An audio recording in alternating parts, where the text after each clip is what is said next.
Hello, everybody. Thank you for tuning in to Wish We Were Then. This is the show that's been doomed to repeat history so that you may learn from it. My name is Trey, and I have my friend Mark with me today. How are you today, Mark? I'm doing really good, man. This is a eventful year. A lot of good pop culture going on. Yeah, this is a year that we both lived through, which always gives us a different perspective on it. That we were a pretty good age for. We were both in high school. So yeah, there's a lot of. I mean, the pop culture stuff. It's like I remember a lot of that really well. Obviously, all these. This we were talking before when we first decided the year, and I was like, this might be one of the years I've seen the most movies from out of anything we've done. Yeah, but looking at all of these movies too, it's just like this might be the golden year for cinema, in my opinion. We've done a lot of these years, and I don't think as many of them stood out to me as it did this year. Maybe you're right. Maybe it is because we were just enveloped in the culture, being in high school and stuff. But I Yeah, feel like a lot of these hold over since then. yeah, really plugged into the pop culture stuff, the news stuff. There were only a couple really huge stories, and I definitely was aware of them being in high school, being the age we were, about 16. It was like, yeah, what's going on, but you're not really paying that much attention to all of it necessarily. You're just starting to understand it all, really. Yeah, yeah. You're understanding the gravity of it, but you're not like that interested in the inner workings of it. So, I actually have a little clip here from one of the biggest events of the year. It kind of helps describe another one of them. So that's really helpful for us and exactly what we're looking at today. So let's go ahead and listen to that. My fellow Americans, it is I, Barack Hussein Obamacare. I just want to say thank you. Thank you so much for voting for me and everything. I got elected president. I'm going to be your new daddy now. So thank you all. That really means a lot. I understand I'm taking the mantle of presidency on in a time of great economic uncertainty. We're in the middle of what I like to call the Great Recession. And all of this has been brought about by something I've decided I'm going to call the housing bubble. And people are asking me, what are you gonna do about all this? Well, I look at it: cash out refinancing, subprime mortgages, predatory lending, liquidity crisis. I don't pretend to know what any of these words mean. Nobody does. We all we know is they're bad.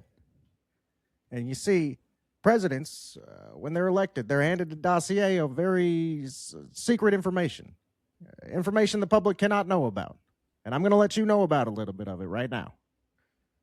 One of the things in that dossier is a pair of names of time travelers who collectively go by Wish We Were Then. Now, they've seen the future and they know the past. So if anyone is going to get us out of this, it's going to be them. Welcome to the stage right now. Share a few words for them, guys. Oh shit, Mr. Brown, this is we don't do this. This is not. I wasn't expecting this at all, sir. we don't. We made a vow not to alter the past. We told Nixon no recently. We can't. How do you think this is going to go for you? We already turned down Richard Nixon. I don't think we can. Listen, boys, this is extremely important, not just for your nation. You wouldn't just be securing a brighter tomorrow for the people of America. Of course, this would also mean we'd all three be best friends. Can you imagine that? We'd be riding around in my private jet, going to parties all over the world, playing basketball. It's just seeming kind of attractive to me now. I don't know. This is we should maybe hear him out a little bit. And of course, boys, if we're three best buddies, that means obviously I would be the third host on Wish We Were Then, and I'd get to be on every week with you boys. No, can't make those promises to you, sir. Yeah, what the fuck do you think this is, asshole? Who do you think you are? Is a Who good do you question. think you are? Kick rocks, pal. There's no way you're horning in on what we got going on here. I don't think so. You know what? I almost forgot about our solemn vow. We don't alter the past, and it's just the two of us here. So you know what? Fuck you, Obama. What do you have to say about that? I guess the only thing I can say is live from New York. It's 2008. I almost forgot about that. Yeah. How can we forget our endorsement from the Barack Hussein Obama himself? Yeah, so this was the year, obviously. On November 4th, we found out Obama officially going to be the president. It's funny how you're always like, at 2008, Obama was elected. You're like, he doesn't really start until 2009, though. He wasn't really doing much presidenting yet. Yeah, none at all until January 2009. He's just sitting there Yeah. rubbing his hands together, going, "Ooh, I can't wait to get in that big oval room." I mean, that was a defining thing about the year's Obama's presidency beginning. It obviously was at the end of the year, but we were all that the election going on, the campaigning, all of that. People making fun of Sarah Palin a lot because she said she could see Alaska. Apparently, I forgot about Sarah Palin. Holy shit. yeah. When I was reading through all this stuff, it's like, oh yeah, okay. It was John McCain. He kind of was somebody that there wasn't really much to say one way or the other about him. It felt like people just he's kind of old. That was mostly all anyone said about him. It kind of reminded me a little bit of like Biden. We just were like, he's an old white man, isn't he? Yeah. I mean, I'm sure there was arguments at the time, but like you said, we were 16? I don't remember them. Yeah, most of my memories of like political stances people had were like what funny shows what they said about them on that show. You know what I mean? Yeah. I like remember Saturday Sarah Night Live. Palin. Yeah, specifically Sarah Palin being a big punching bag for a lot of people, and Tina Fey played her and stuff. And Oh yeah. Well, when they find good actors or actresses to play those people, they just like run with it. yeah, Like yeah, and then it becomes Jordan Peele. Is that the one who played Obama all the time, or is it? oh yeah, on Key and Peele. Yeah, he did. Yeah, he played him all the time. He did a really good job. But I'm saying, Yeah, once they find exactly. somebody who does good like that, they just run with it. Yeah, that's funny. They because on SNL it was Fred Armisen for a long time, and he was always pretty good at Obama, but never like that Jordan Peele one is pretty much just where I base my impression of him off of. If ever I feel like I'm losing it, I just remember him being, "We need some bodacious punk rock babes." First black president. Can't forget to say that. Oh yeah, I'm going to say one thing that happened that was big the beginning of the year. On January 1st, same-sex unions were started in New Hampshire. Oh, okay. Signed in 2007, but wouldn't go into effect until January 1st of 2008. And I forgot about this kind of like era of it, but they weren't marriages yet. They were just considered same-sex unions. Right. Yeah, I forgot about that too. And then that was a big controversy. I mean, 2011, I think it was when California signed it in. So I was paying more attention, and that was for marriage. It wasn't for unions. So I really wasn't paying attention too much to any of this. But looking back on it, being like, oh yeah, they didn't call it marriage yet. And then going to what you were talking about, the big financial crisis. There's a lot of things leading up to this, but on January 21st came Black Monday, and the stock market crashed. Yeah. Long story short, very long story short, because this starts in 1992. Clinton tries to make affordable housing for people, and he pushes Fannie Mae and Freddie Mac, which are just federal loan commissions through the government. And he said 30% of your mortgages need to be for affordable housing. This guaranteed low income and often low credit borrowers. And then things got much worse in 2001. The interest rates went from 6.5%, and then in 2003 they pushed them down to 1.2%. So this just pushed a bunch of people to get like, oh, we can afford a house now. 1.2% for interest rates is nothing. But that all caused the bubble that you were just talking about, and it caused the worst crash since 1987. 50 million people had mortgages out of 75 million homeowners. 1 in 5 homes got a foreclosure notice in 2008. Damn. Which is insane. There's a lot of people lost their homes. So to combat this, Federal Housing Finance Agency placed a government-sponsored enterprise under conveyorship, basically took the company's financial obligations.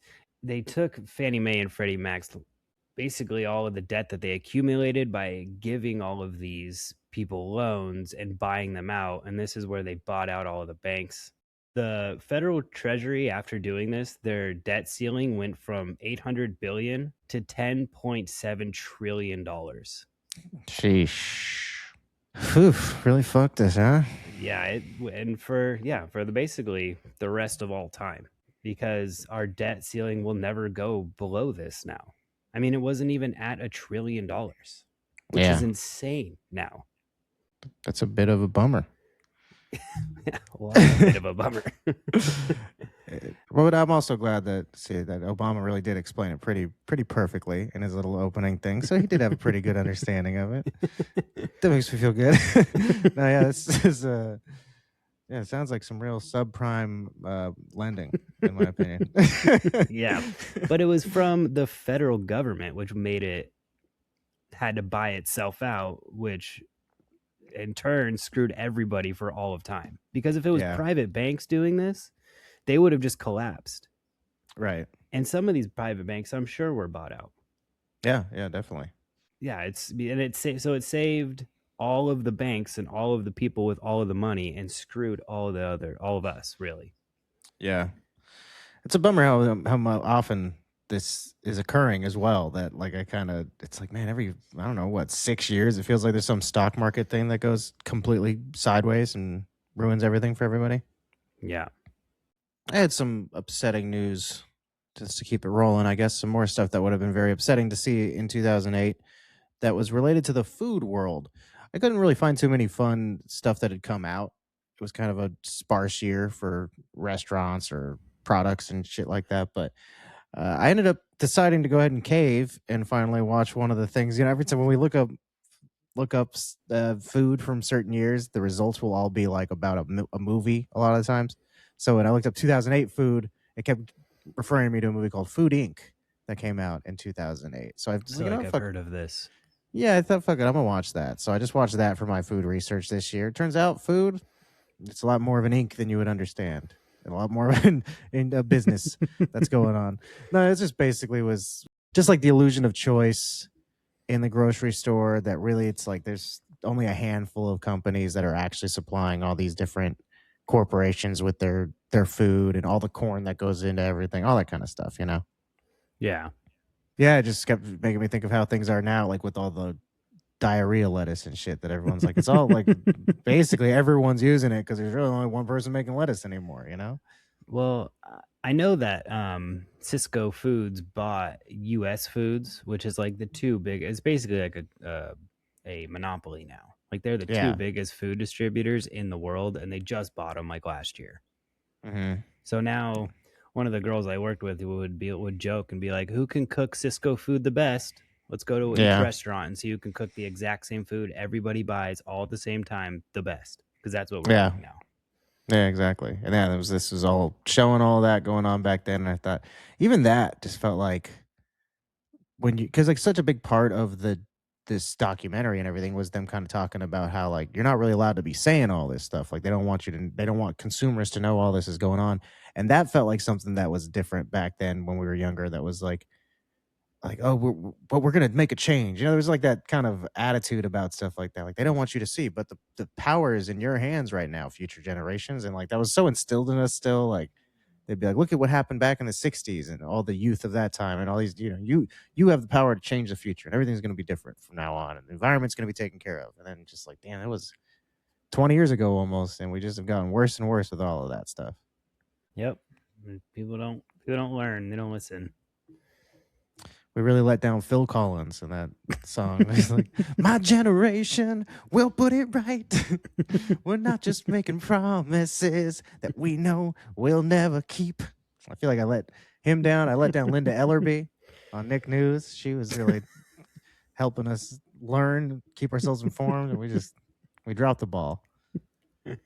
Captain Planet, he was my hero too. Yeah, we really could have saved everything, but yeah, so much of it too was just about like the uh inhumane way that we keep a lot of the animals. It's like, oh, there's too many chickens. They're not meant to grow this big that quickly. They can't walk around because their bodies can't support themselves because they're not supposed to be that big, you know? Mhm. And one of the weirdest ones, which I think I've heard of before, but just to see it live in action was pretty grotesque, was like the cows aren't supposed to eat corn naturally. It's not something they eat. So like it Mhm. doesn't their bodies don't break it down the right way. And so like they have like these little fucking windows into the side of them that they like have a hole that they have in the side of the cow, and they put like a little thunk, like gasket on it so they can get in and out of the side of its stomach like while it's just sitting there awake. just standing What the around. heck? Yeah, it was wild. I was like, That oh is my God. insane. I had no idea. It was like a freaking sci-fi movie or something like that. That were like, oh, our food, we feed it the wrong food to make it fatter, but we must do this and like go into the side. I was like, damn, this is Why don't fucking you just dystopian. fucking buy alfalfa or something, man? What the fuck? Isn't that so much? Yeah, Why is that? Why is that more profitable? it's Explain like to me on the number it's, charts why you can't just buy alfalfa instead of buying corn and then having to do all these extra steps. it's just that makes them fatter faster. I guess they can kill them quicker. You know. I don't Trust see me, it. the math all works out. I'm sure it I checked it does. all out. Yeah. But you know what? I don't like it, but it's the way we have to do things. Yeah, just wild, just fucking really, like I said, gross, grotesque. Really was like, oh my God, like that's was shocking to me to see that live in action. That is wild. And to think of who's the scientist who was like, listen, we can keep feeding the cows the corn, but we're gonna have to like do some really weird stuff if we want to keep this up. Well, like I said, like how is that like at the board meeting? Like, look at this is the cheapest way we could possibly grow a cow. We have to cut a hole into the side of it, but keep it alive. You know what I mean? Like, there's no way Yeah. that would like how is that passed at a board meeting if they're not all fucking like Satanists or something? Yeah, exactly. Like really ghouls. And the guy asked him too. He's like, "Does this hurt the cow?" And he was like, "No." And then he What? went to explain the rest of like what he was doing. He's like, "No, no, no." So because there's this stuff here, and this is what we're doing. Like he just said like why. He didn't say anything about why it wouldn't be hurting the cow. Like we take measures, nothing like Yeah. that. He just You was never like, heard of morphine? he didn't mention anything. He just said, "No, no, of course not. Why would this hurt the cow? We just have him sliced open, and so we're in a part of him that has no business being touched by any human Outside hands." force. Yeah. These things that shouldn't have air on it. That probably doesn't feel great. And here we are with hands digging around. Well, let's move on out of that. Technology and food is coming light years, leaps and bounds at a time. We're moving ahead, just reaching into cows whenever we feel is necessary. So that was one thing that movie really taught me, was about technology involved in food that I had no idea was there. So let's move on to the rest of the tech world. A big year for inventions, gadgets, stuff like that. Let's go and talk about, first off, I'll say that the day that I turned 16, on July 10th of 2008, the App Store was launched by Apple. Happy birthday to me. Thanks, Steve Jobs. It was basically just where, like, initially iPhones, the first generation of them, didn't really have support for applications. It was something where they were kind of encouraging designers, app developers, stuff like that, to just do things on the internet browser. That was like their goals. Like, just make web pages and that'll be fine. And kind of enough people rallied against that, really wanted to be able to get in there and start tinkering with the old Apple, however apps work. And so eventually in 2008, they decided to go ahead and open up fully an app store with, give people a lot of creativity and freedom to actually get in there and start developing applications. So the way the world works fully now, that's because of this. Like now, if I ever have to go to a website, I'm mad, What do you mean you don't have an app? Well, on October 22nd, 2008, it's my mom's birthday. Oh, weird. A lot of stuff happening. The Google Market would become like the Play Store, the App Store for Google, because they came out with their first smartphone from Android from T-Mobile called the G1. I think it came pretty much alongside. I think they came together. The App Store with this? Yeah. Yeah. Okay. Yeah. The world's taken form in the way that we see it nowadays. Yes. So there's an app for that. People used to say back in the day. Oh yeah, I forgot. I saw one of the early successes on the App Store. I thought this was funny that in the article I was reading about apps was noteworthy. And I said, yeah, I definitely remember that. iBeer was one of the early successes, which was it was just like an image of a beer on the phone. And then when you tilted it over, the beer would slowly pour out and you pretend like you're drinking it. It's halfway empty now. Look at that. I drank half a beer. So funny. Or the lighter was popular. Yeah, yeah. Zippo. There was a hot dog too. And I don't remember, that one was funny because if you made it look like you were eating it, like you're jerking it in your mouth. The creators of iBeer reportedly said they were earning between $10,000 and $20,000 a day at one point Jeez. on this stupid little app that all you did was just look like you were doing. It's so funny. That's how apps were back then. We were just so excited. It's kind of fun though. We got to live through that initial moment. Like Launch. nowadays, yeah, you don't really care that much about new apps and stuff. It's not really like, oh my God, what can this do? That's amazing. That new sense of technological awe has sort of left us a bit in the past few years, I think. There's a Yeah. lot of stuff where I go, oh, that's pretty cool. Oh, it does that? That's neat. But back then, that we would just all be like, dude, you can freaking make it look like you drank a beer. That's hilarious. So that was like so important in our lives. Like those people were making tens of thousands of dollars a day because we just thought this was so neat. That's all. That's all it was. It did no function. It wasn't even like this is convenient. I'm glad that this is finally. Oh, I really can see why they did that. It's like what you can make it look like a lighter. Hilarious.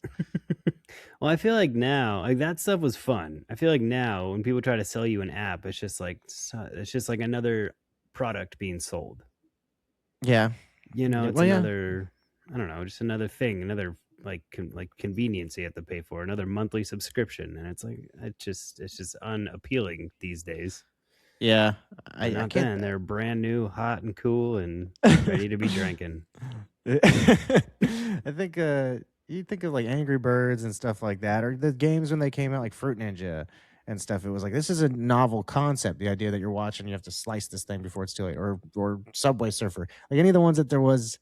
You're utilizing the idea of touching the screen a little bit and making it interesting. Still got us for a little bit, but now at this point, there's nothing you could really do. I feel like that wouldn't make people that excited by it. I mean, video games come out all the time that people aren't like blown away by, and the Wii was so long ago. Like VR didn't really capture people's attention, I think, the way anyone thought it might. So I don't know. It just feels weird that like I said, I'm glad that we got to live through that moment of being like we were all cave people that got transported to the future. What, you can pretend to drink a beer? Oh, that we got to live that little part of experience of human existence. Yeah. Another thing that Apple would come out with this year was the MacBook Air. This is like the debut of their tiny little laptops, basically. That's what it was, just the world's thinnest laptop at the time, 19 millimeters when closed. It is small. So these, even to today's standards. yeah, it was a very, very tiny little thing. I mean, I've seen one once or twice in person. I've never really used them, but I just think, man, that seems like an accident waiting to happen, in my opinion. Easily, like it's like having all your important information on a stack of crackers. You just got to keep it safe at all times. I'm not putting that in my backpack and you lean against it too hard or anything. Like I've broken pretty sturdy laptops on accident in backpacks, yeah, and stuff. Yeah, like that. yeah, yeah. And yeah, there's one to this day that still bothers me. I have no idea how it happened. It's like I know I was paying attention to it all day. I wasn't throwing it around and just had it with me at school. And then by the time I came home, the screen was broken. Mm-hmm. So yeah, I can't imagine having a MacBook Air. Those things are ridiculous. You just open it up too hard, you actually break it in half. And then one other piece of technological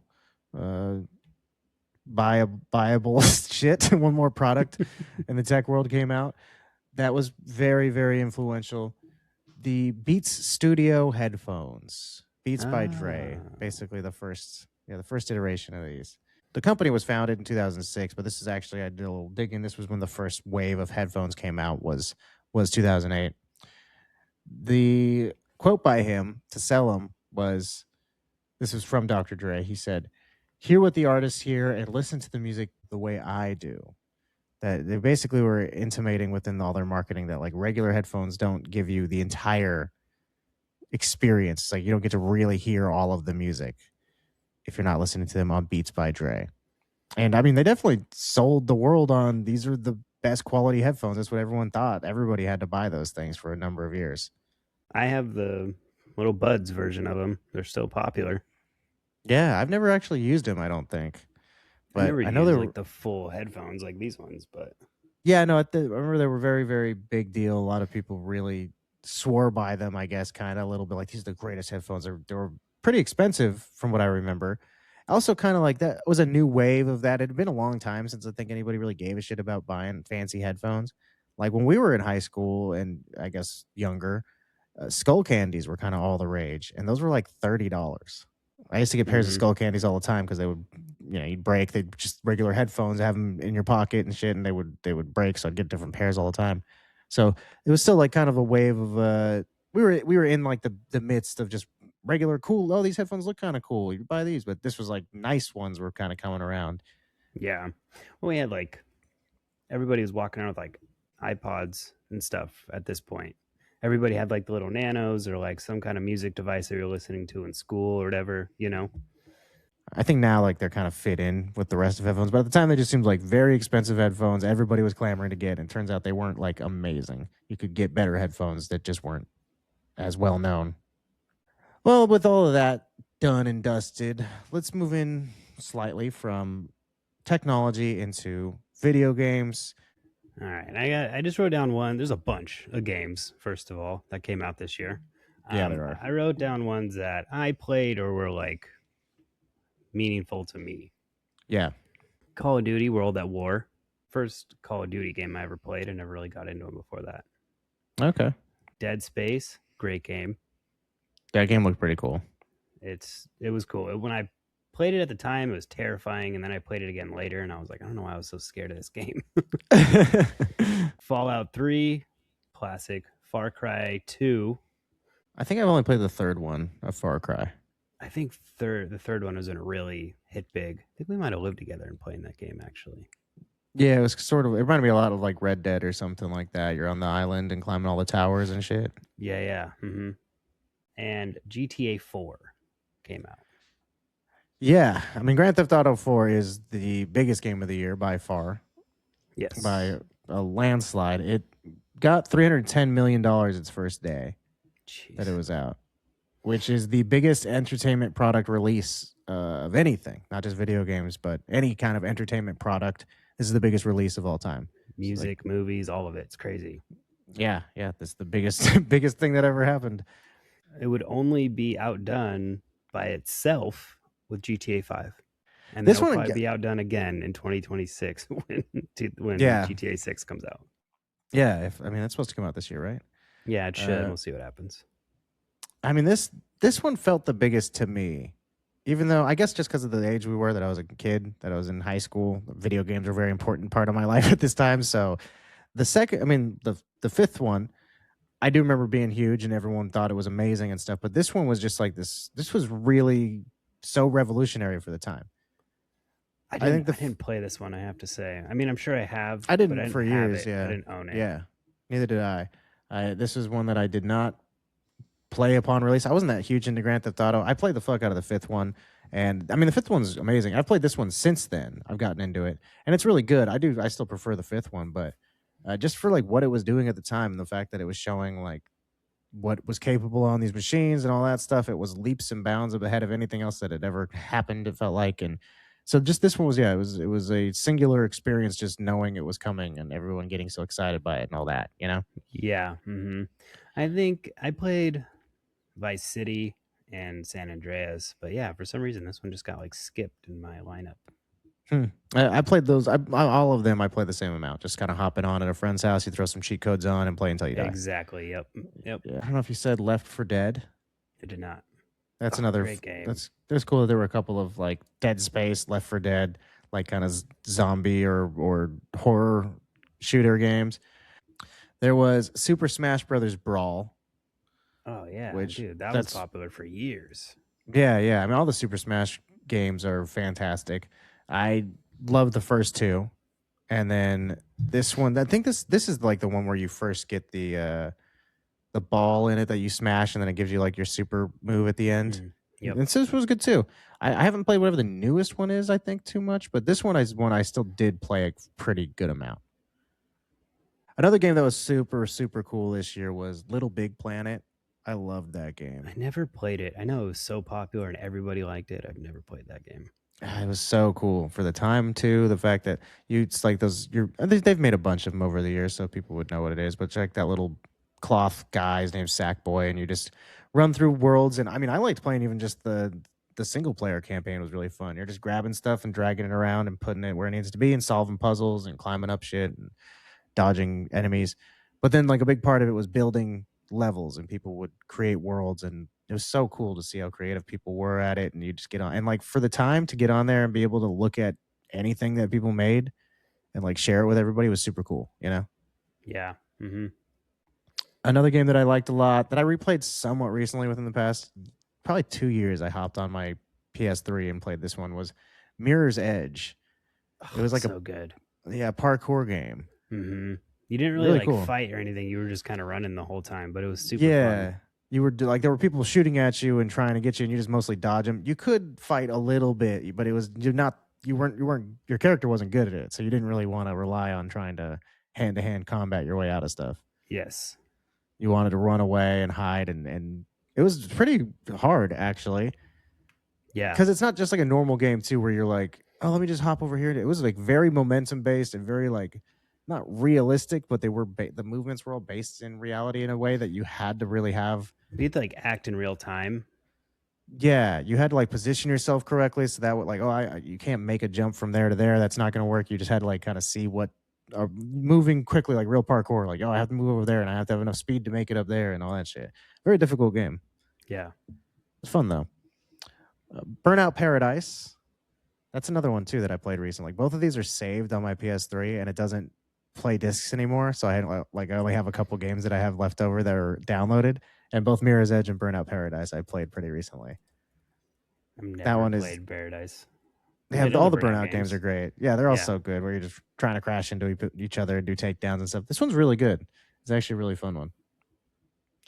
And then Rock Band 2 and SingStar both came out in like the musical genre of games.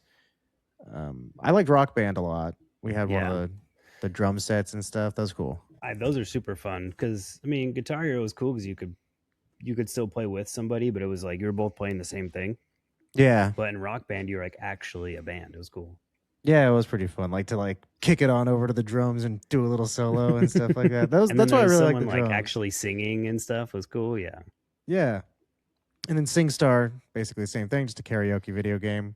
It's kind of weird that it took a while to get like it feels like they started because obviously this is Rock Band 2. So like the singing portion of a music game came out attached to the whole band before there was just one by itself. You know? There wasn't like a really big karaoke game before SingStar. It seems like a difficult thing to figure out. It still blows my mind that they're able to like track your pitch correctly on games. But SingStar was pretty big in my house. My mom liked that one. That's cool. I mean, I grew up with karaoke machines in my house all the time. My dad always had them. So it wasn't ever like, we got to get SingStar. Yeah. Another thing that you would play with by singing into that came out in the year 2008. My only toy that I could find. I had to do a little bit of digging around to find something even worth mentioning in the toys. And this one, right on the line of worth mentioning or not, but it's what I got. The Bop It with an exclamation point afterwards. It's like they first started branding it with an exclamation point, which I could have sworn was there the whole time. I thought it was always Bop It, like that's how it was spelled. But They're like, do it now. first 10 years, it was just a suggestion. Now it's a command.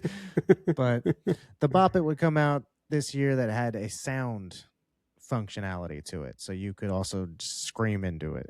And that would be sometimes it would be like, shout it. So you just, wah! So you'd be spinning it, smacking it. You just figure out a way to make you look more insane while you're playing with this toy. Just, ah!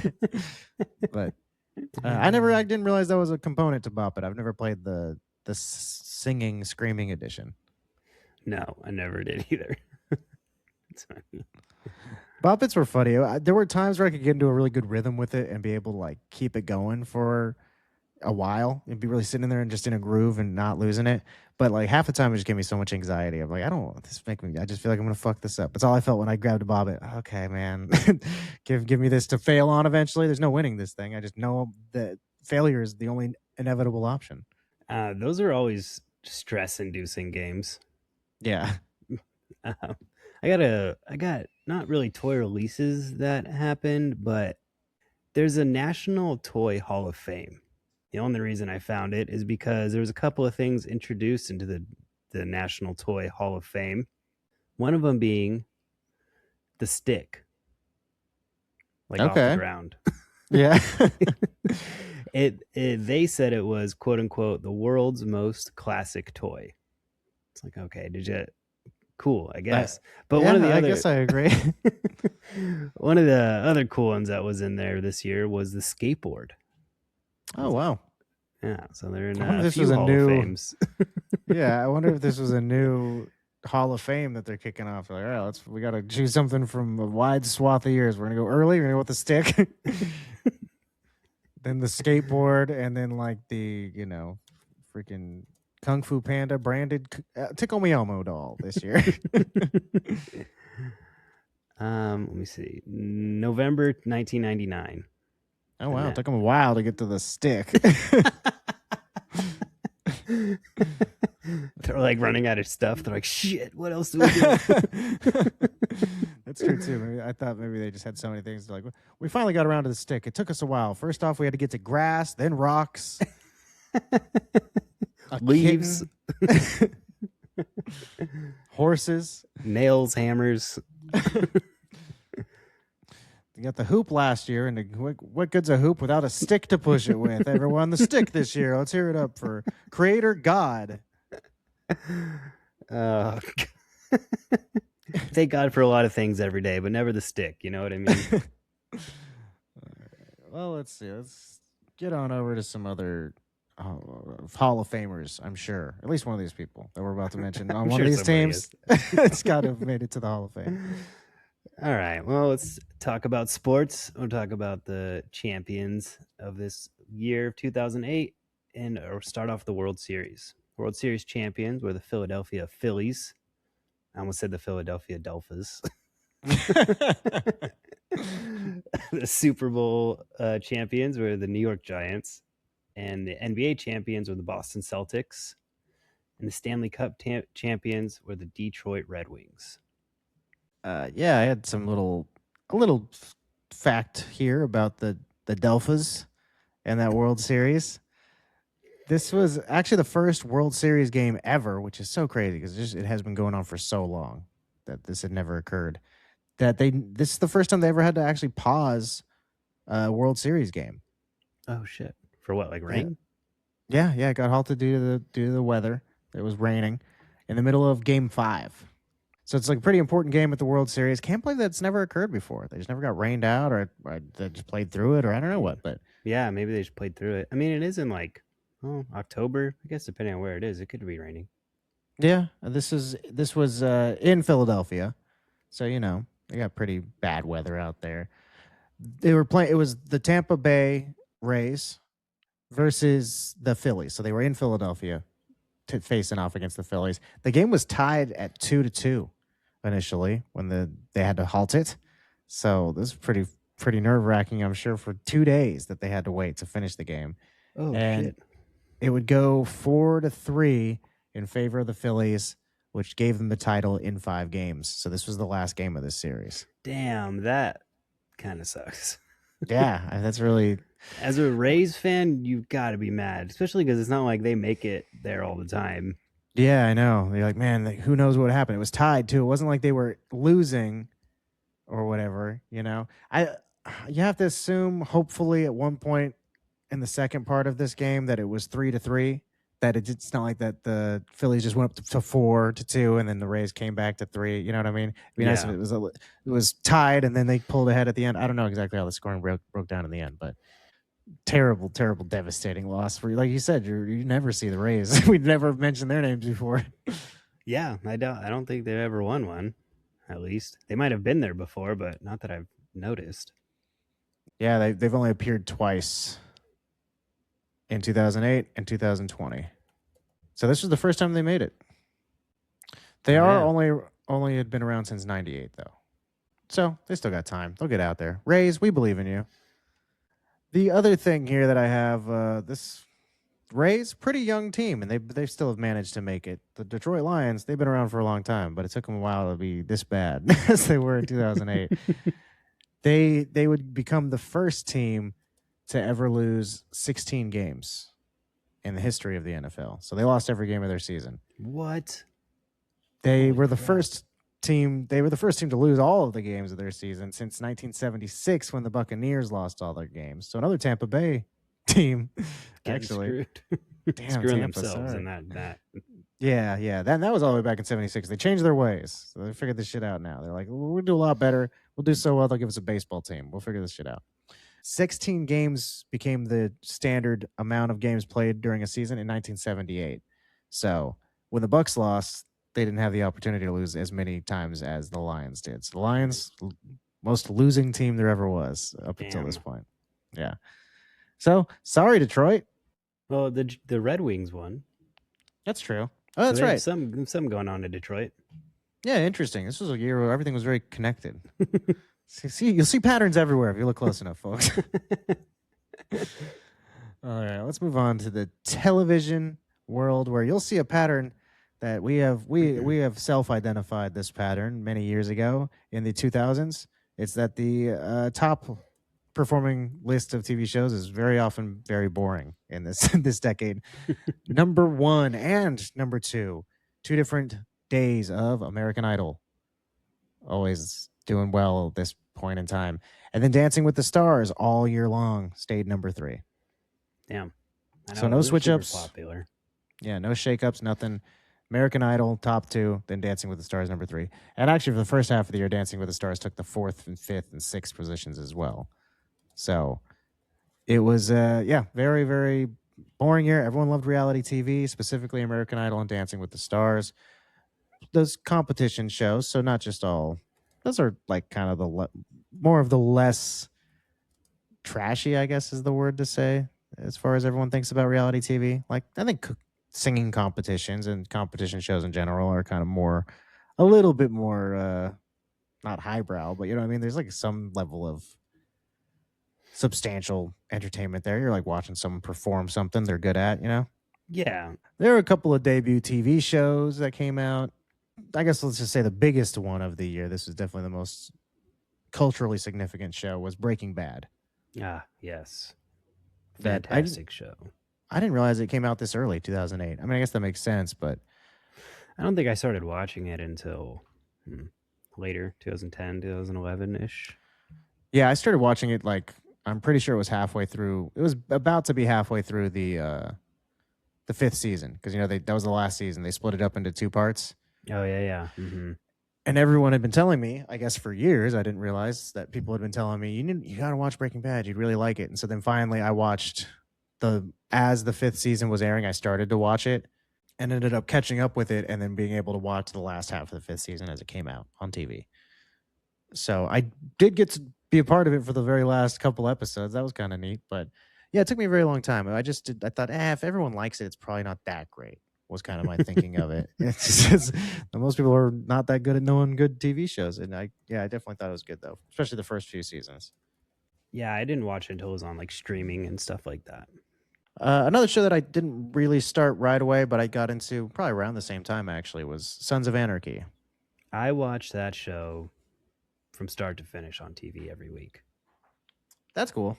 Yeah, it was a really good show. If you've never seen it, it's just based off like Hamlet. The dad dies, the uncle takes over, marries the mother, and then the son gets revenge. That's the entire 6 year plot. So you don't have to watch any of it now. I stopped watching before it got that deep into it, so I didn't. Yeah, I was like, sure, I guess. I've read Hamlet once, and I didn't watch all of that show, so I didn't draw those conclusions myself. But um, I stopped watching at the like around the third season, I think, because it was when they went to Ireland, and I watched that whole season, and I was like, this Mm, Ireland stuff's getting kind of boring. And then when they came back, I was like, all right, finally, I made it through the Ireland stuff. And then when they got back, like the villains from Ireland were like, "No, we're in America and we're gonna get you here." And I was like, "All right, I'm yeah. not watching this anymore." So I stopped watching at that point. So I got through like maybe to the fourth season, but didn't finish it. Man versus Food. That's a good show. Oh yeah, that is a good show. I like that. I love that show. Mm-hmm. A guy goes on and is trying to, for the most part, he's trying to do the big challenges that people have: eat the spicy taco, or eat the world's largest omelet. I've been to a few restaurants and stuff that they had Man versus Food at. It's always Yeah, so cool yeah. to go in and see, like, yeah, Man versus Food was here. You're like, oh my god, yeah, let's eat the giant. I had like these big egg rolls. There were a place in in Wisconsin, in the little town that I lived in. Randomly, one of the places he had gone to and stuff. So it's funny. I'm thinking about like he passed away or something. It's like he just stopped doing the show. He can't really couldn't do that show for forever. It was surprising that he wasn't twice as large as he was. You gotta work out or something to do that kind of stuff. Yeah, Be a I think. runner, something.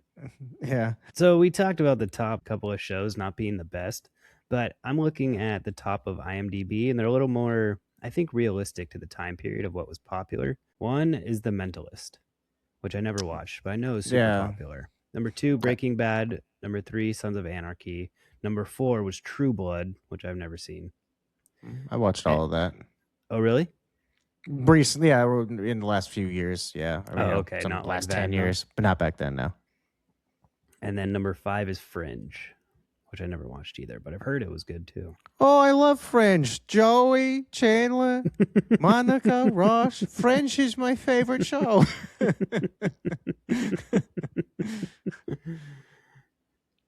The other two that were in the world of kids shows that I had that also were not things I watched, but the Marvelous Misadventures of Flapjack I know was pretty popular with people. Yeah, I never watched it. I think we're a little old for that kind of stuff at that point. Yeah, exactly. And then Sweet Life on Deck I know was very popular with kids. My little brother and sister loved that show. I fucking hated those Sweet Life kids and their Yeah, I show. couldn't. Yeah, I couldn't stand them either. One Yeah. show I did watch that came out for kids was Star Wars: The Clone Wars. Oh, The was that this year? yeah, the animated. It would go on for till 2020. It's a long series, Yeah, but damn. it was super cool. I watched it. I didn't watch Star Wars till I was much older in life, so I didn't watch this till I was much older in life. I think this is Mm, actually a better interpretation of those characters that like Anakin and Obi-Wan. Those are yeah. better interpretations of those characters, I think, in this. That's cool. I've never watched it actually. Like it's one of the You, sh- things that I know everyone said was so good. You got to check this one out, but you should. You should watch at least like the first couple episodes or two. See what's up. alrighty, let's see. Now is the time to turn our attention over to the music for the year of 2008. We are going to just kind of let y'all know what was on the Hot 100. First off, by reading off the top 5. And then we will just take a look at what else is on the year-end lists. We have a playlist that you can access via the link in the episode description, as well as available on our Instagram bio for the time being. You can get on there. We have 50 songs off of the Hot 100. Then after that, number 51 and onward are all songs that came out this year but did not end up charting for a year-end list. Take a look, listen along, see what you're surprised about, what you remember. But first, let's talk about number 5. Apologies by One Republic. I didn't realize how well this song charted, to be honest with you. I did not think that it was, I wouldn't have guessed, to put it that way. Yeah, I mean, that song was huge. It was all over the place. It's also a song that's got a lot of like instances to use it. You know what I mean? It's like a Oh, usability. yeah. Yeah, Yeah. you're So it's right, I like, guess. yeah, too late to apologize. Like that just made, yeah, it made it perfect for using in skits and just as a joke song. So That's this one made true. sense. Yeah. Actually, also looking at the rest of the songs, this is not a very strong year for music, I feel like. There were a couple that were pretty big, but nothing that really did super well that I would have thought did well. I feel like everybody was kind of making the same music at this point, and it was just like, who can do this same style of music the best? Yeah, I don't know. There was kind of a not a super like strong identity for music, and we were kind of transitional. We'll see a couple other songs that I feel like would have maybe a couple years earlier. A couple of these songs felt like they would have been out, a few years earlier than 2008. So yeah, just I don't know. Let's see. Let's move on a little bit here before we get too ahead of ourselves. All right, we're moving on over to number 4 on the countdown, which this week is "Lollipop" by Lil Wayne featuring Static Major. This actually was Static Major's last song released. I guess this was released right before he died. So, Oh, okay. not the last song released before his death, or I think he died right before it was released, actually. So, yeah, his last one he worked on, and then, but I actually, for both artists' careers, this was their biggest hit. Really, of all of Lil Wayne's career? Yeah, yeah, no, this is his most successful single ever. And Okay. he's got a weird career in that, like, I guess it felt like there was a long period. It's pretty common with rappers, I guess, though, now when you think about him in hindsight. But like, there was a couple years of everyone be like, Lil Wayne's the next big thing. He's the greatest rapper of all time. I remember so many people saying that. Like, he's the future of hip I hop. remember. Hmm. And then he did a bunch of songs that were all kind of underground because people were just finding out about him. And then he kind of blew up and did a couple of big songs, but nothing ever really that huge. And then he just sort of stayed in that position for forever. Never really like fully became the greatest of all time. And then didn't really ever fully fade away either, but just sort of stayed middle of the road, you know? It's probably good. It's probably it's probably healthier there. You know what I mean? Yeah. I guess I think about people like Nas and stuff like that who were like, oh, everyone's like, this guy is the best. And he fully like moved into that position and then kind of disappeared after doing a couple albums anyway. Yeah, that's true too. So I guess the way to go is just make yourself be middle of the road, like Snoop Dogg or something. You just get yourself into a position where they start casting you in commercials, and then you're set. Yeah, it's true. I guess it just speaks to the popularity of Lil Wayne and the fact that he never had a real hit song. That this was so high because people liked Lil Wayne, but not that great of a song. Not it really like, doesn't even really feel like his most memorable. I mean, I'd think of something like A Millie, maybe. Most of the rest of his stuff is much more rap based. This one at least is radio friendly, at least a little bit in the melody. Yeah, that's a good point. Number 3 is No One by Alicia Keys. Yeah, this song you couldn't really get away from, I feel like. Yeah. Yeah, I actually didn't even know which song this was just by the name of it, and then when I started listening to it, I was like, "Oh, this is one of those songs that I never even considered that it had a name or anything." It's just so ubiquitous. You just hear it all the time. Like, "Oh, yeah, somebody was asking, like, can you play No One by Alicia Keys?" And I mean, now that we're bringing it up, I don't think I don't know a lot of it Alicia Keys songs. No, we talked about her in kind of the same way somewhat recently, where we were like, "Yeah, she had a couple of big, huge hits," and it was like everyone thought, "Oh, she's a super great artist." People really respected her, and then she just sort of disappeared after a couple years. There are only so many. I mean, even that, like, I'm trying to compare in my mind, like, what am I thinking of? Like, your Lady Gaga's or Yeah. even, like, Hmm. Taylor Swift or Beyoncé, and then you think about it and go, "Well, what are, like, the big Beyoncé hits over the years?" Like, Single Ladies? I mean, she doesn't have, like, a whole bunch of, like, really huge even That's the big one, I would think. yeah, Taylor Swift even, you're like, yeah, everybody knows, like, a couple of Taylor Swift songs, but she's been doing this for forever, and it's not like we all know 20 songs, we just know a couple, and she's even a huge Yeah. example. This one though, good song. I did think it this whole list, there's a very huge amount, like a very large swath, a lot of different types of genres, a lot of different types of acts on it. You have straight up hip hop and rap and like rock and roll. There's still some of that old dad rock or whatever, that butt rock and shit like that's going around, some Three Doors Down and stuff. But then you have songs like this that feel like they could have come out 10 years earlier, maybe even. They kind of almost feel like 90s songs. Yeah. And then outside of the top five, we'll talk about there are even some songs that are like even more throwbacky, kind of like, I Well, don't know, I feel almost like 60s pop. I was gonna say I feel like number 2 could have been Yeah. in that category of the Hmm. '90s era. Number two is Bleeding Love by Leona Lewis. This was another one that similar situation to No One, where I was like, oh, what is this one? I don't know if Bleeding Love, what is this that's so popular this year? And I started listening to it. I was like, oh shit, yeah, I guess I kind of assumed this song had just been around for forever. Yeah, just like sort of timeless almost. It's a good song. I mean, it's a little bit generic, kind of not really feel like there's a ton of identifiable spirit to this song, I guess, but like Leona Lewis is good, so it just sounds good. I think it's also a catchy like chorus, Yeah. and it's heartfelt, and yeah, I think I don't know, it almost like makes sense to me that it's in this spot, because a lot of these Yeah. kind of songs, like you talked about, being like '60s pop songs almost, but they're not like, they're the same feel but not the same style, if you will. Yeah. But this song I feel like also does that. She went number 1 in 35 countries, and that included France, Germany, Japan, and the US, and that made her the only the second act ever to hit number 1 in either 35 countries or those number. I don't know. That's just the way it was worded. Was like she made it in 35 countries, including these. So then it said though made her only the second time to ever do that after "Candle in the Wind" '97 by Elton John. Damn. So she and Elton John are like the two most popular acts in the world, you know. That's crazy. And this song was the number one song worldwide for this year. I'm gonna say it's crazy that that's not number one. Yeah, just not number one here because we have, Yeah. it's a very nice, pretty song. It's about like, love and you're gonna keep bleeding and all this other stuff. It's very heartfelt, it's very emotional. But in America, they're like, that's pretty good. Yeah, okay, we'll listen to that. But we want to listen to something else a little bit more. We want to get low, Trey.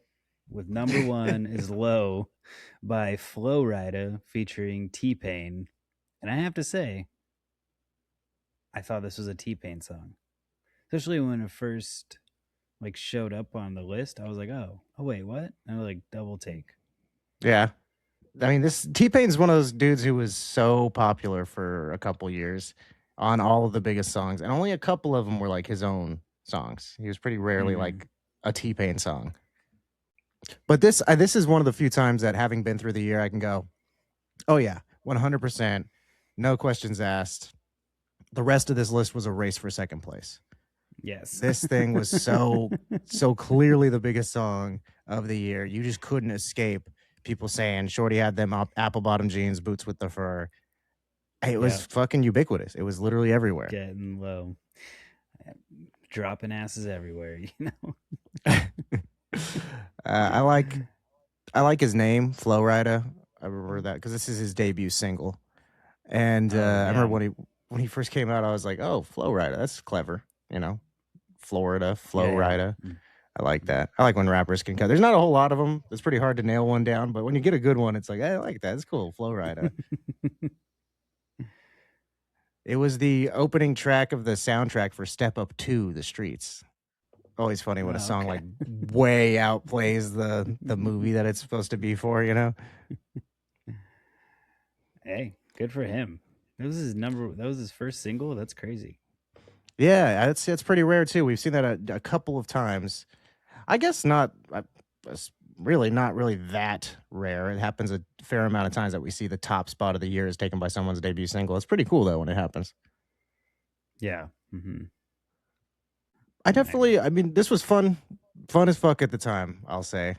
So many like dances and parties, and yes, this song was everywhere for years to come too. Yeah. I mean, I was always a kind of a hater of popular music and all that kind of shit at this time. I was like, this is dumb. But even this, to me, I still even thought this song was super fun. Yeah. Wasn't gonna be a Grinch when it came to this song. It was too cool. So they got low. It's just so funny too that like the entire country all agreed this is fun. We all like this. Doesn't matter who you are. It's a great song. It's so much, like you said, it's just so much fun. We've said it before, from like early 2000s. It's just like fun hip hop music, or a lot of it at least. Yeah, like this meant for dancing, being in the club. I think this is one of the last, really this whole year when we're looking at it, we're about to look at the rest of the Hot 100 here. And, like I said, a lot of different types of genres, but also just like everyone's still putting in their own, everything still sounded at least a little different. Everyone had to put their own touch on stuff. Not everybody was doing the exact same thing and expecting the same results. It was like really like just a couple years later, everything wants to sound like Kesha or whatever. And this year there still was like Low does usher in, I think, that breed of music being so popular. But at this point, it just was popular and everything else hadn't clamored to sound like it yet. So you didn't have like LMFAO and shit like that on there, That's true. Mm-hmm. Let's see. Let's look at the rest of this. The rest of this year, the kind of 60s pop stuff I was talking about is like, you'll see number 7 is Love Song by Sarah Bareilles. And that song I would have thought could have been top 5. Top 10 makes sense though, but that was such a big song. But like Baroque pop, the piano, very simplistic. There are a couple of songs like that you could have imagined came out 20 years prior and would have made sense, Yeah. Like Pocket Full of Sunshine, Bubbly by Colby Calliet, whatever her name is. Even "I'm Yours" by Jason Mraz, like whatever the fuck that type of music is, you know, like that's there's a lot of that kind of yeah baroque pop kind of really 60s style. I mean, he's almost like Simon and Garfunkel trying to do that or something, you know. And it's funny to see Taylor Swift and it's like there's fiddle in this song. Yeah, she had quite a few this year on the year end. A couple of people had multiples on there, so I think I just grabbed whatever was the highest from her. But she had a few from this year. This was like when she was really big. Yeah, I believe it. I like to see Pink on here. That's Like, cool. I like her. there's country music this year too. Quite a few. Miley Yeah, Cyrus, Trace Adkins, Gavin DeGraw, and Kid Rock. even I guess is I was still gonna say even Kid Rock. Yeah, yeah. Daughtry. Oh man, forgot about this guy. And then there was another American Idol person on here too. Where was it? I missed it. Oh, Jordan Sparks is number 6 on our list with No Air. yeah. Lots of American Idol all over the place. Obviously, top on the TV. People were actually. It felt like those people didn't really get much of a career after the show, but obviously they were still burning up the tracks. Yeah, they still at least had some success. Yeah. Well, let's see. I want to look at the other stuff off of the Hot 100, the stuff that didn't make it. Yes. Uh, Adele for the first one. That is pretty shocking to me that she would go on to be Yeah. so humongous, and her first album didn't really pop off. So, Chasing Pavements, you would think that would have hit a year end, but didn't. Yep. Definitely.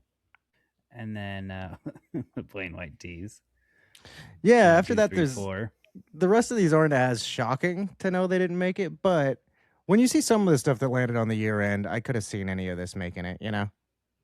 Yeah. Human by the Killers, same thing. Pork and Beans by Weezer, that's one of my favorite Weezer songs. That's one of my favorite Weezer songs too. I really like Weezer.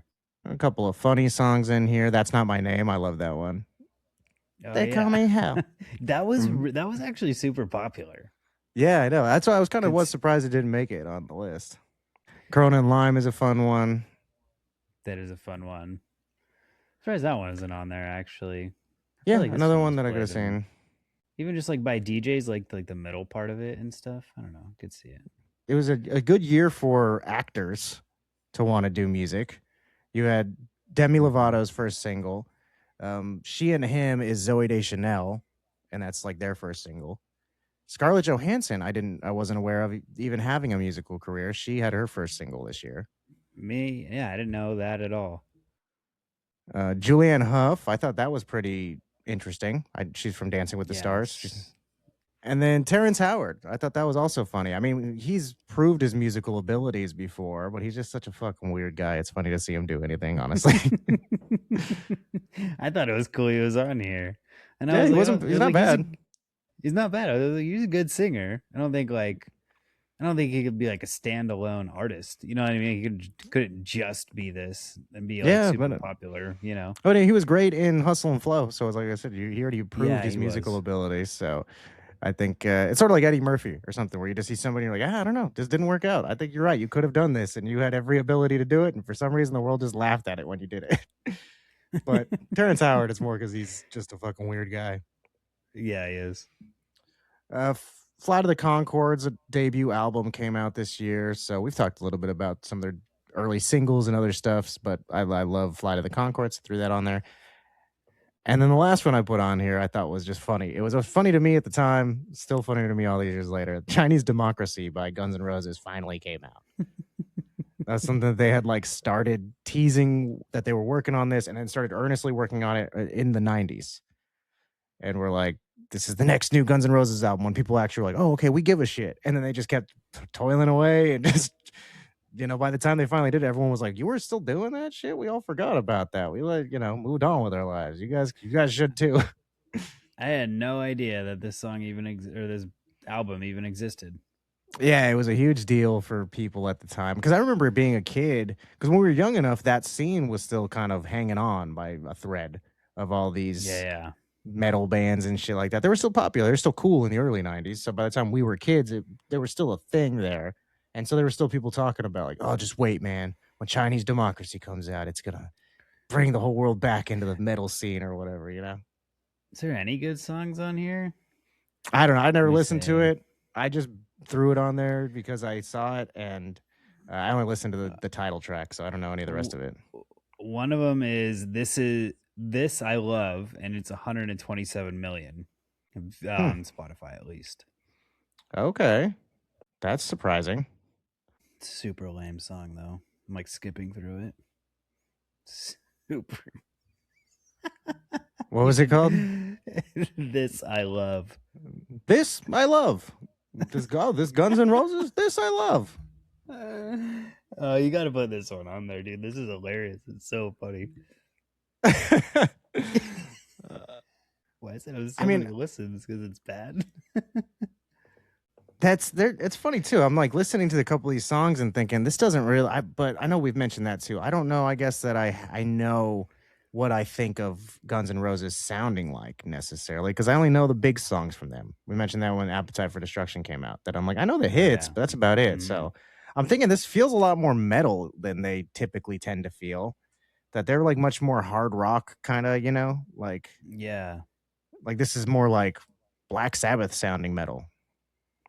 Yeah, I could agree with that. I'm skipping around the songs a But little again, I bit don't know. on I guess here. I haven't listened to the rest of their music, so maybe all the rest of the albums are like that. Like Paradise City is just kind of more popish than the rest of their shit. It But I don't know. is.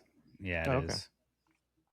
Well, that's about it for the music of the year 2008. Kind of the sun setting on Guns N' Roses. You know, they spent a long time really going for that last hurrah. They really were hoping to have a nice bright sunrise, but instead looks like they need to prepare themselves for a long dark night. Well, let's do the same ourselves here as we prepare to talk about the number one movie of the country in the year 2008, which was The Dark Knight. Came out July 18th, directed by Christopher Nolan. Uh, there was a screenplay written by Christopher along with his brother Jonathan Nolan that was based on a story developed by Christopher and David S. Goyer. The movie starred Christian Bale, Heath Ledger, and Aaron Eckhart. On a budget of $185 million, they grossed $531 million in the year 2008 domestically. That's what we keep track of here. How'd they do during the year here in the US? Here is the synopsis. All right, here's a good one. This is from Screen Rant, but this is what may be the official plot synopsis of the Batman Begins sequel. This is on Screen Rant, published May 18th of 2007. So this is like a Okay. speculative article where they're wondering about the plot. See if they got it right. In The Dark Knight, Batman raises the stakes in his war on crime. With the help of Lieutenant Jim Gordon and District Attorney Harvey Dent, Batman sets out to dismantle the remaining criminal organizations that plague the city streets. The partnership proves to be effective, but they soon find themselves prey to a reign of chaos unleashed by a rising criminal mastermind known to the terrified citizens of Gotham as the Joker.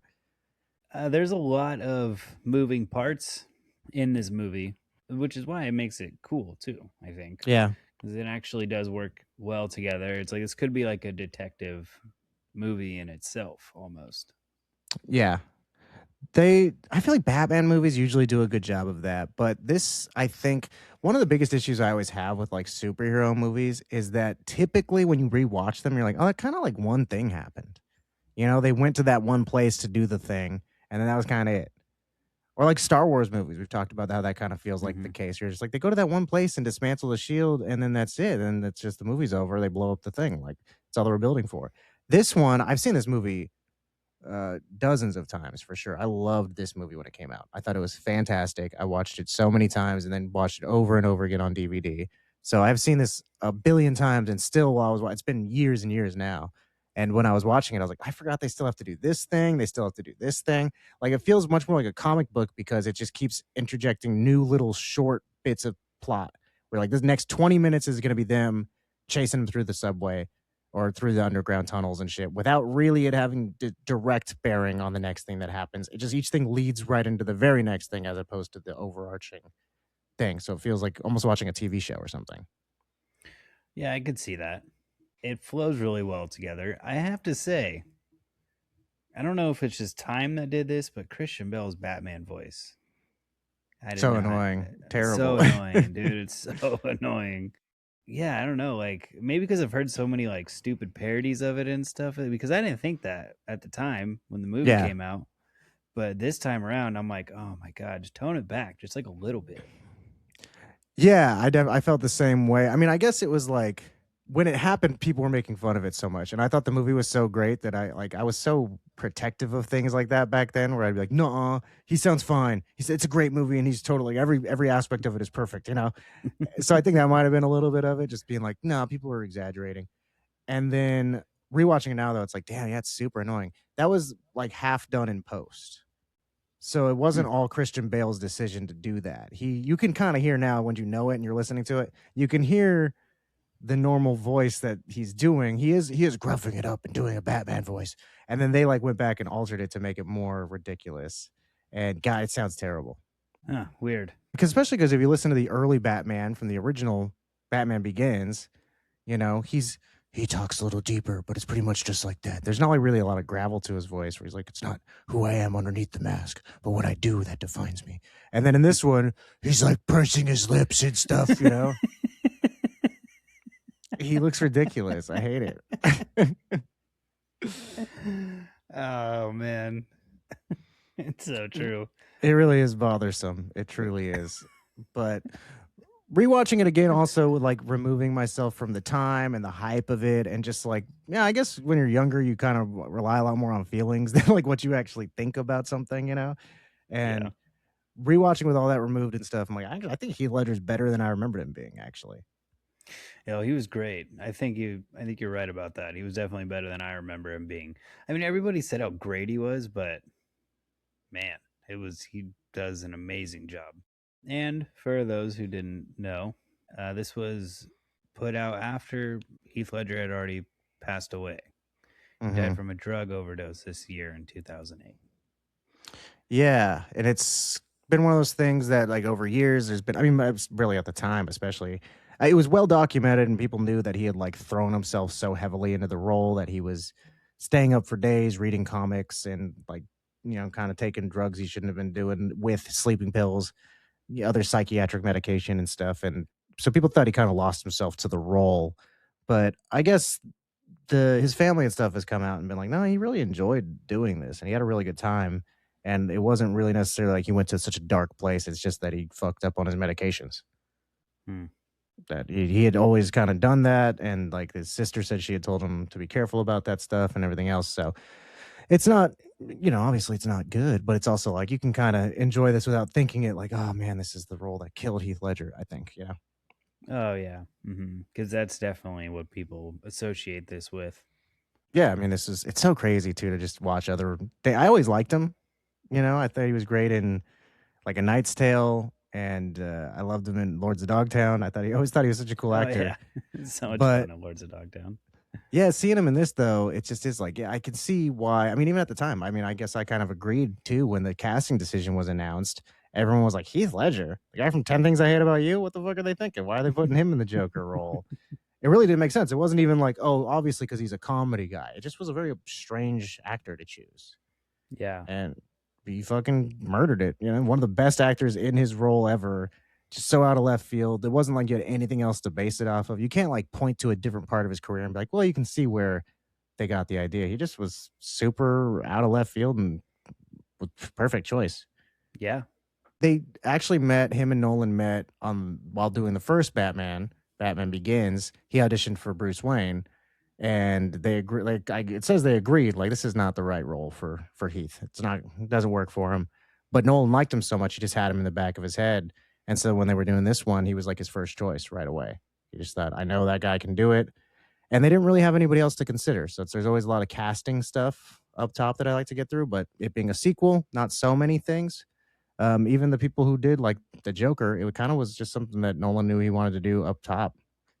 I did see. I've always wondered about Katie Holmes, why she's not in this one after having Hmm. been Rachel in the first one. The only thing I found that was that she dropped out to do the movie Mad Money, which came out this year. She Never even heard probably, of it. yeah, it's like a sort of. I know I've heard the name, but yeah, not obviously. I'm sure she's would rather have had the Batman money, but I think that there must have been some kind of disagreement behind the scenes in some way because it's not like you just decide, I'm just going to do Mad Money instead. The money probably would have been better with Batman, I imagine, but Maybe she just would have had a better role. Maybe it was like more. She didn't like how small the role was, or something like that.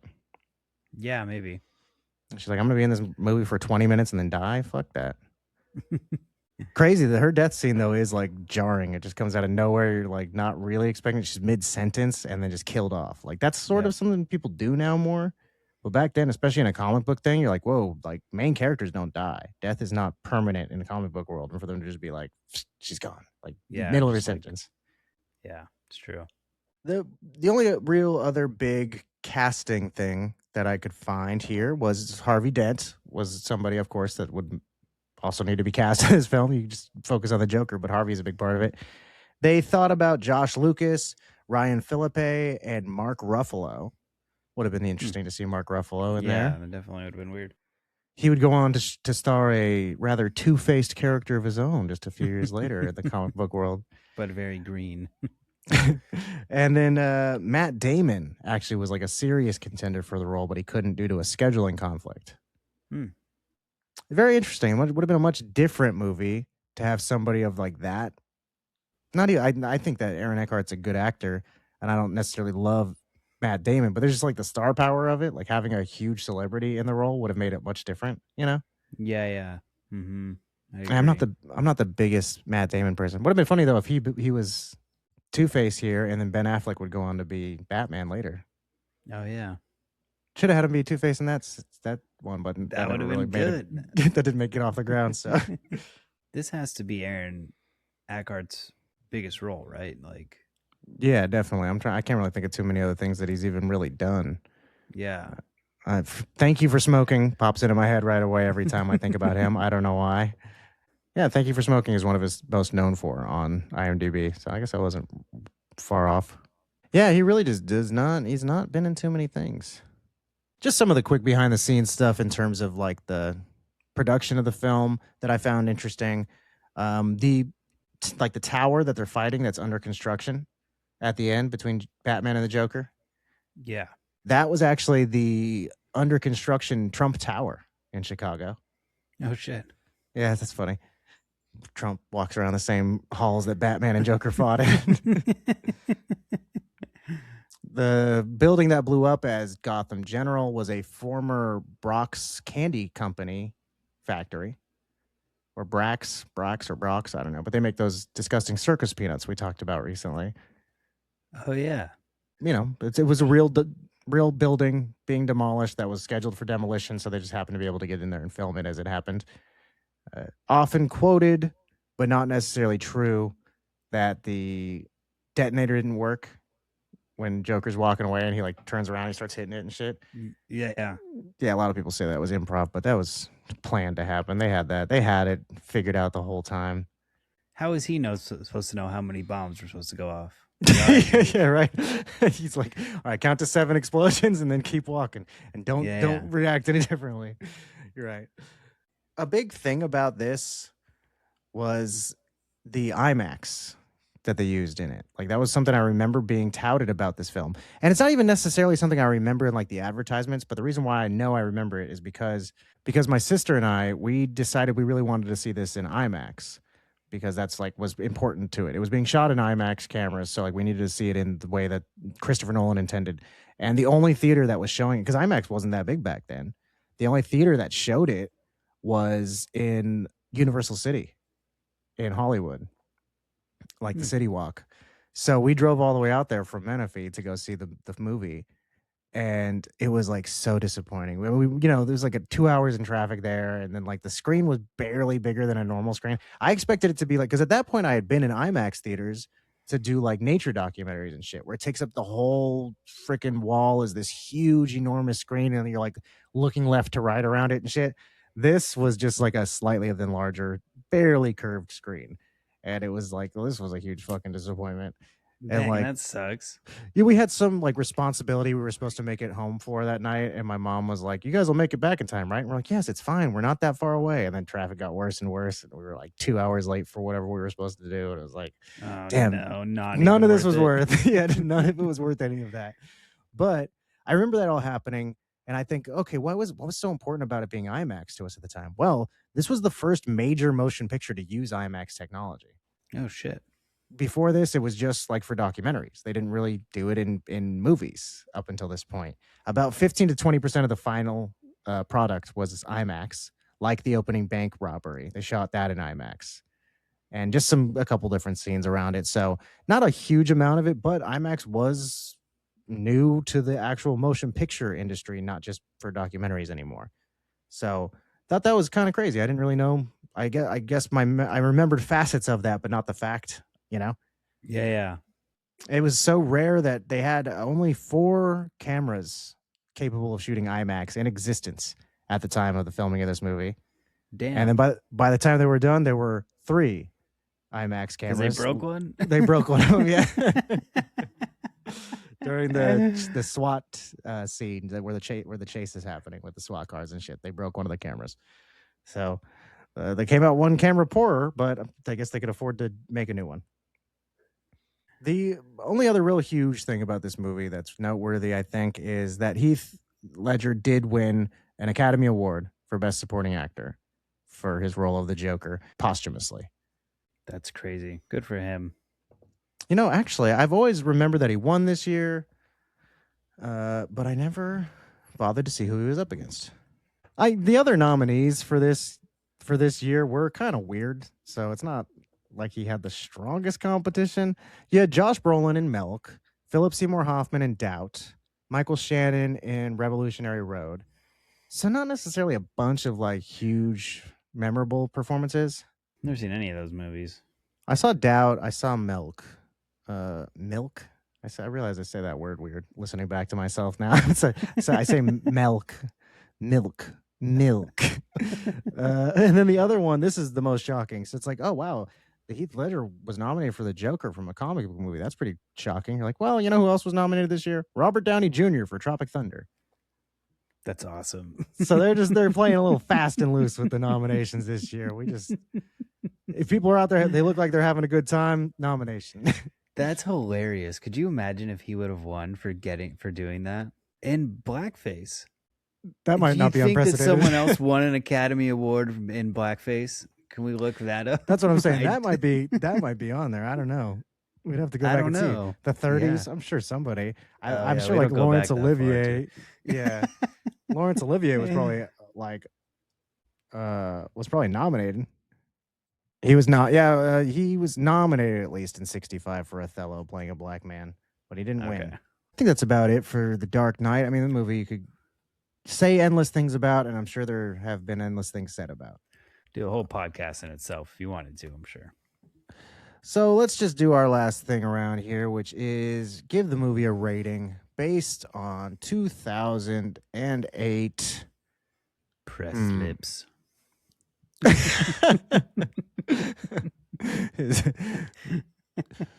How many pursed lips are you gonna give Batman? I give it 1,779 pressed lips. I'm gonna give it. That sounds good. Good to me. I like the sound of that. 1,779s all around. I think this is a great film. It's got a good cast of actors giving it their all. This is, I think it really held up. I'm very pleased to see. I kind of expected to have been like, oh, I was just a dumb little teenager the first time I saw this movie, and it doesn't hold up, but it certainly does. So, really loved it. Loved watching it again. Let's see. Let's talk about some of the other movies quickly that came out this year. One of the ones that actually, when Mark said, "Oh, let's do 2008 next," and the first things out of my mouth was, "I really just don't want to watch Iron Man right now." I thought for sure that was going to be the number one movie. We talked about Iron Man 3 not too long ago, and I was like, I just don't feel like watching another Marvel movie. So when we saw it was Dark Knight, I was pretty pleased by that. Yes. And but Iron Man was number 2. Yeah. Because like with hindsight, you go, oh, Iron Man came out. That obviously was number one, right? Everybody loves Iron Man, and it basically cemented the Marvel franchise. You're like, yes, but it wasn't cemented yet. So everyone went to go see Batman because we knew those movies were good. Yes. And Marvel was still, we didn't know for sure yet. Yeah. So we go through and we look at all these different movies, and I just want to say this has to be like the largest list of movies I've ever seen in a singular year. Yeah, it was a ton. And as we said at the top, I mean, this is maybe the year I saw the most of these movies. So I mean, a lot of times I just go, you know what? Instead of talking about all the movies that I like or that seem interesting or whatever, I got to just go down to the ones I've seen. This year I had to be like, I have to knock that list down because even the ones I've seen is too many. You know. Yes. Yes. Um, well, the MCU was kind of kicking off with Iron Man. They also had the Incredible Hulk this year, which I've never seen, but it's pretty like decently well regarded, I think. It's not great, I don't think. Yeah, I've heard mixed Um, reviews. I've heard people say it's kind of boring. maybe now I would like it more, but it was just kind of corny. The effects and stuff. I remember even at the time I was like, "This is kind of lame." Actually, like, Well, and that was a time where that kind of mattered more. Now it's like effects, who gives a shit? You know, at that point they were still making stuff look better. So if you saw something that didn't look really great, you had kind of like, well, this is lame. Now it's like I really don't care too much about special effects unless they're trying really hard and it looks bad. If it's like, oh, they didn't have the money for it, I don't. That's fine, whatever. You know, yeah, my brain's never gonna convince me that's actually the Hulk. So you know what I mean? Like I have already my disbelief is suspended. Don't worry. Punisher Warzone came out this year, another Marvel movie. This was kind of like one of those weird offshoot ones before everything was connected. So Iron Man and Hulk setting up for the Avengers, but Punisher just sort of there hanging out. Don't worry about me. I'm doing my own thing. I watched another superhero movie this week for the 10th, 20th time, but I rewatched Hellboy 2, The Golden Army. great, great movie. Yeah, Megan had never seen it. I don't think so. She thought it was super sick. I mean, I love the creature effects on that one. All the like Hmm. suits and special effects, makeup, and everything is awesome. Yeah, that does a really good job. Yeah, that one's really good. Also, this week I watched outside of the comic book world, but keeping up with sequels and shit. I watched Indiana Jones and the Kingdom of the Crystal Skull again. Oh Hadn't no. hadn't seen that in a while. Just like Dark Knight, it is exactly the quality you remember it being.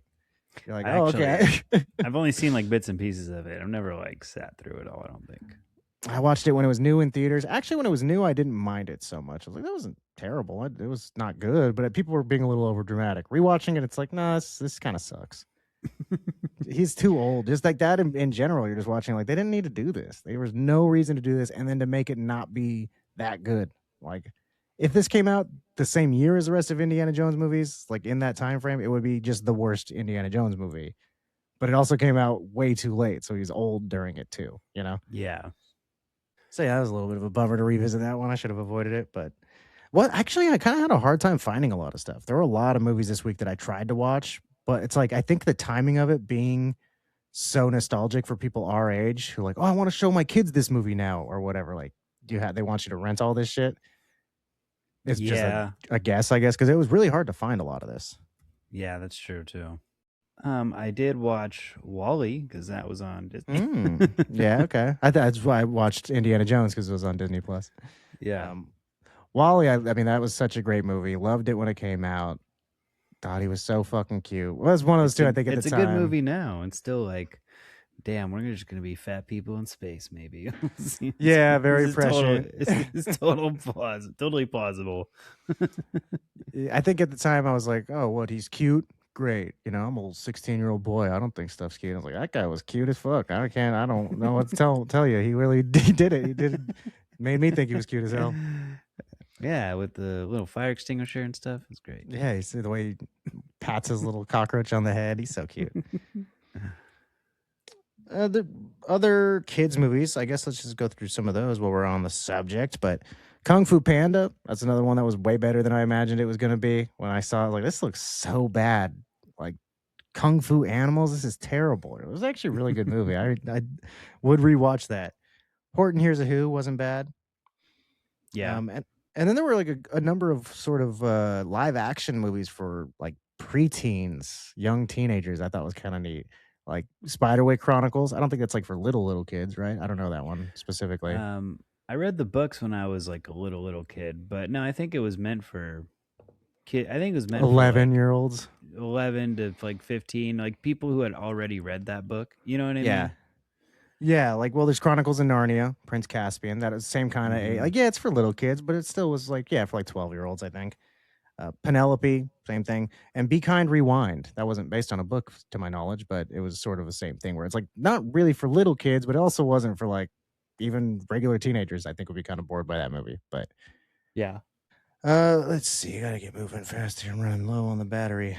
Okay, one of the biggest movies of the year. I'm wearing the shirt. I've worn this one a couple of times, but Twilight, the first one, came out this year.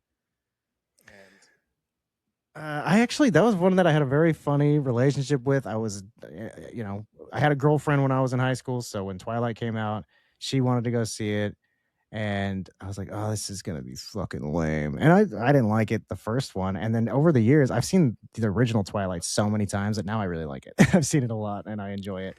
The rest of them are really bad, but I do like the first one's a very strangely made movie. I would agree with that. I think I've only ever seen the first one. It was directed by the same lady who did Lords of Dogtown. To bring that up again so quickly Oh, after okay. mentioning it already. Yeah, so yeah, just very unique, weird style of making movies. So I still do enjoy that one. A couple of comedies that came out this year. I watched The House Bunny for the first time the other day. Shit! I didn't notice that one came out. It was really funny. I hadn't seen it before at the time. Again, just being a little annoying kid and being like, "That looks not funny to me," and it was like, "Oh, this is hilarious." Anna Faris, she's fucking hilarious. There's so many good comedy movies that came out. You talked about Tropic Thunder, but there Yeah. was like Step Brothers came out, Zach and Miri Make a Porno, Yes Man, Pineapple Express, Role Models. This week I rewatched Pineapple Express. It's like one of my favorite movies ever. I've It's seen that so movie a good. million times, but I rewatched it. I hadn't seen it in a long time, and it was like, man, it still makes me laugh so much. And then I rewatched The Foot Fist Way, which I'd only ever seen once. And right after I put it on, I was like, oh, I didn't mean to watch two Danny McBride movies, but I did on accident. And have you seen that one? No, I've never seen that one. Is it It's like one of those kung fu movies? That's it's what it it's sounds like like. a yeah. He Danny McBride owns a like kung fu like a karate gym in Middle America somewhere. It's very much like the gym owner and shit from Napoleon Dynamite. It's like if a movie was just about him, basically. He just thinks Okay. he's like super badass, and all the kids like look up to him, and he's terrible at karate, and it's just him. Like it's a very small story, kind of mockumentary style thing, and really funny. I mean, it's just pure Danny McBride like comedy before he made it big, and yeah, super. It was way funnier than I even remembered it being. That one was hilarious. You had like Meet the Spartans, superhero movie, disaster movie, and extreme movie all came out this year. So that was still Oh very in yeah. vogue to do like these dumb The parody parody films. movies. Yeah, I forgot about all those ones too. And then a few horror movies to round out the whole thing here. The Happening was like a widely hated film. That was pretty bad. Mark Wahlberg Hmm. was when people started to turn on M. Night Shyamalan. But you had The Strangers. That's pretty decent. Funny Games, kind of similar to The Strangers, where it's like a strange people come and kidnap you in your own house. Those are both pretty good. Martyrs, that's a pretty well regarded one. One of the more like tests of your endurance as far as what you can stomach in a horror film. Martyrs is pretty up there for a lot of people. Teeth, Yeah. though, Teeth is one of my favorites from this year. It's about a girl who has teeth in her vagina. Oh my god, I remember that Great movie. I've movie. never seen it, but Yeah, it seemed like such a I dumb remember it idea, coming out. and man, I really, really loved that one. Like, it's one of my favorite horror movies.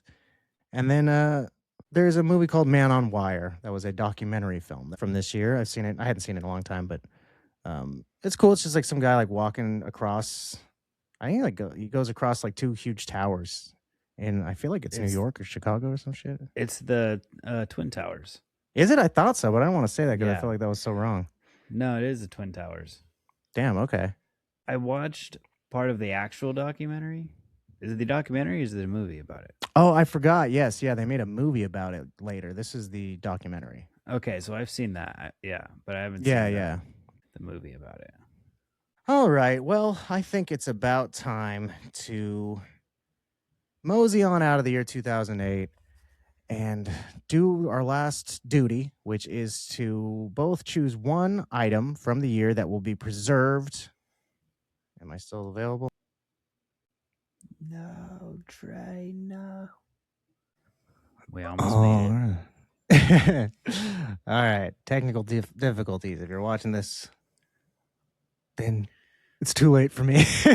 if you're watching this video, if you're watching this on YouTube, you can see that things have gone a little different. My computer died, but I got it hooked up, so I just had to find an extension cord, plug it. The only outlets in the ceiling, so it took some getting done. But I'm back to finish off the show. Last thing we have to do around here is pick one thing that we're going to preserve. Everything else disappears from the records of history, is no longer a part of anyone's memories or daily lives. And the only thing that's left is what we choose. So, do you know what you're going to say from the year 2008? This is a hard one. Do you know? Yeah, I think I'm going to go with the television show Man vs. Food. Enjoyed that that's a show good quite a one. bit. Yeah, just kind of a random thing. I feel like normally my stuff is a little bit more, I don't know, like specific. I just enjoyed this show quite a bit. I watched it a lot growing up. It's also really fun to go to a place and see the little like decal there, and you go, "Oh my gosh, I'm just like Adam Richmond. I wonder if I could eat all of this." They throw up everywhere. It works out right. Constantly. I'm gonna save Call of Duty World at War. I loved that game. I That's a played good. that game online a bunch. I don't know if I've ever played that one. I might have. So that's cool. Got a new game for me to check out. That's fun. All right. Well, I think that about wraps up the year 2008. I got to get out of here before I get eaten alive by something behind me. Who knows what's back there? It's ominous as fuck. Back in the, did you see a face or anything? All right, but I know the whole time I'm looking for a way out of this dark and terrifying garage, I'll be remembering the year 2008 and thinking to myself what I know Mark is thinking to himself, and that's that we wish we were then. Wish we were then.